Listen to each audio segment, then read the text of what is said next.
الکانا اور اس کا خاندان سیلا میں۔ افرائیم کے کوہستانی ملک میں راماتیم سوفیم کا ایک شخص تھا جس کا نام الکانا تھا۔ وہ افرائیمی تھا اور یروحام بن الیہو بن توہو بن سوف کا بیٹا تھا۔ اس کے دو بیویاں تھیں، ایک کا نام ہنا تھا اور دوسری کا فننا۔ اور فننا کے اولاد ہوئی، پر ہنا بے اولاد تھی۔ یہ شخص ہر سال اپنے شہر سے سیلا میں رب الفواج کے حضور سجدہ کرنے اور قربانی گزراننے کو جاتا تھا۔ اور ایلی کے دونوں بیٹے حفنی اور فنحاس جو خداوند کے کاہن تھے وہیں رہتے تھے۔ اور جس دن الکانا ذبیحہ گزران تھا، وہ اپنی بیوی فننا کو اور اس کے سب بیٹے بیٹیوں کو حصے دیتا تھا، پر ہنا کو دونا حصہ دیا کرتا تھا، اس لیے کہ وہ ہنا کو چاہتا تھا، لیکن خداوند نے اس کا رحم بند کر رکھا تھا، اور اس کی صوت اسے کڑھانے کے لیے بے طرح چھیڑتی تھی، کیونکہ خداوند نے اس کا رحم بند کر رکھا تھا، اور چونکہ وہ سال بسال ایسا ہی کرتا تھا جب وہ خداوند کے گھر جاتی، اس لیے فننا اسے چھیڑتی تھی۔ چنانچہ وہ روتی اور کھانا نہ کھاتی تھی۔ سو اس کے خاوند الکانا نے اس سے کہا، اے ہنا، تو کیوں روتی ہے اور کیوں نہیں کھاتی، اور تیرا دل کیوں آزردہ ہے؟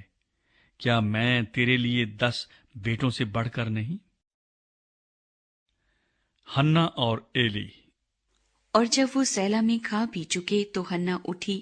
اس وقت ایلی کاہن خداوند کی ہیکل کی چوکھٹ کے پاس کرسی پر بیٹھا ہوا تھا، اور وہ نہایت دلگیر تھی۔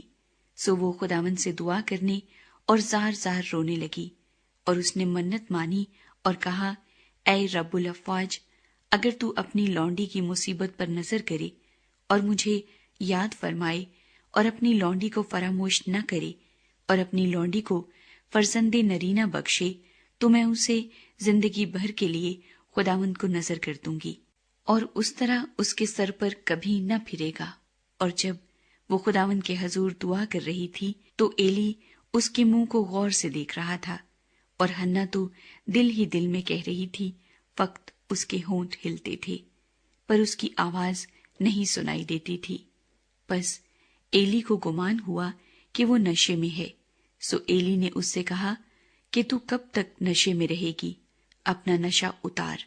ہنا نے جواب دیا، نہیں اے میرے مالک، میں تو غمگین عورت ہوں، میں نے نہ کوئی نشہ پیا، پر خداوند کے آگے اپنا دل انڈیلا ہے۔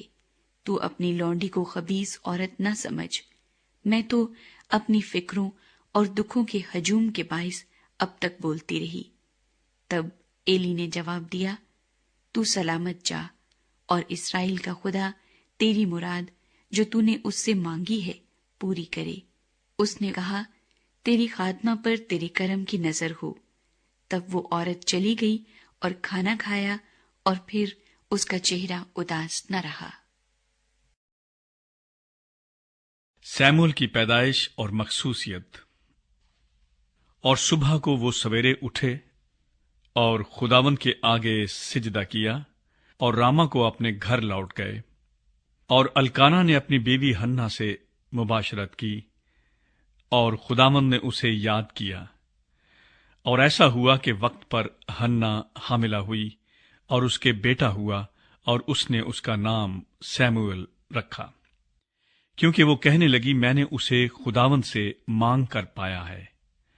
اور وہ شخص الکانا اپنے سارے گھرانے سمیت خداوند کے حضور سالانہ قربانی چڑھانے اور اپنی منت پوری کرنے کو گیا۔ لیکن ہنا نہ گئی، کیونکہ اس نے اپنے خاوند سے کہا، جب تک لڑکے کا دودھ چھڑایا نہ جائے میں یہیں رہوں گی، اور تب اسے لے کر جاؤں گی، تاکہ وہ خداوند کے سامنے حاضر ہو اور پھر ہمیشہ وہیں رہے۔ اور اس کے خاوند الکانا نے اس سے کہا، جو تجھے اچھا لگے سو کر، جب تک تو اس کا دودھ نہ چھڑائے ٹھہری رہ، فقط اتنا ہو کہ خداوند اپنے سخن کو برقرار رکھے۔ سو وہ عورت ٹھہری رہی اور اپنے بیٹے کو دودھ چھڑانے کے وقت تک پلاتی رہی۔ اور جب اس نے اس کا دودھ چھڑایا تو اسے اپنے ساتھ لیا اور 3 بچھڑے اور 1 ایفا آٹا اور مے کی 1 مشک اپنے ساتھ لے گئی، اور اس لڑکے کو سیلا میں خداوند کے گھر لائی، اور وہ لڑکا بہت ہی چھوٹا تھا، اور انہوں نے 1 بچھڑے کو ذبح کیا اور لڑکے کو ایلی کے پاس لائے۔